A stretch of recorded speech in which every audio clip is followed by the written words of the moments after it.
राम शेतकरी मित्रांनो मित्रांनो काल नाशिक जिल्ह्यामध्ये कांद्याच्या भावामध्ये घसरण ही आपल्याला पाहावयास मिळाली. तर मित्रांनो नेमकं काय सध्या मार्केटमध्ये चालू आहे, कांद्याचे बाजारभाव का कमी झालेले आहेत याची महत्त्वपूर्ण माहिती आपण या बातमीमध्ये पाहणार आहोत. तर नेमकी काय माहिती आहे सविस्तरपणे पाहूयात. दीर्घकाळ चाललेल्या पावसामुळे यंदा लाल कांद्याची लागवड उशिरापर्यंत सुरू होती.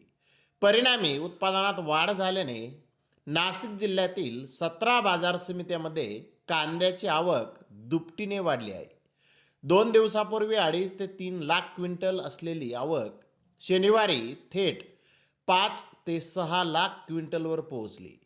मागणीच्या तुलनेत पुरवठा वाढल्याने 2 दिवसापूर्वी लाल कांद्याला 1,200 ते 1,800 रुपये दर मिळत होता.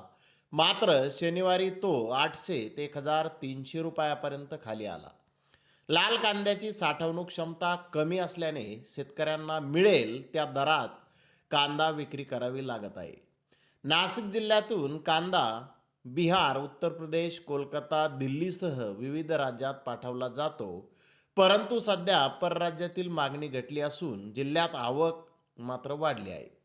लासलगाव, पिंपळगाव, कळवण, येवला, मुंगसे, मालेगाव, दिंडोरी, निफाड आणि विंचूर या बाजार समित्यामध्ये लाल कांदा मोठ्या प्रमाणात विक्रीसाठी सध्या येत आहे.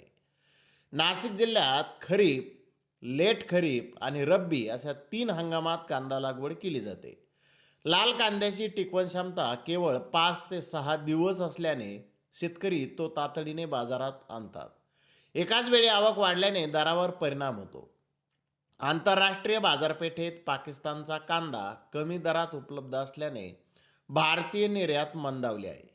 देशात मागणीच्या तुलनेत जास्त कांदा असल्याने दरात घसरण होत आहे. अशी परिस्थिती सध्या मार्केटची आहे. म्हणजेच मित्रांनो लाल कांद्याची आवक आपण जर पाहिलं तर नाशिक जिल्ह्यात, नगर जिल्ह्यात, पुणे जिल्ह्यात ही थोडीशी वाढलेली आहे आणि मागणीच्या तुलनेत कांद्याचा पुरवठा जास्त होत असल्याने कांद्याचे बाजारभाव आणखी कमी होताना आपल्याला सध्या दिसून येत आहेत. तर धन्यवाद मित्रांनो, आपण माझा व्हिडिओ शेवटपर्यंत पाहिल्याबद्दल. व्हिडिओ आवडल्यास लाईक करा, शेअर करा.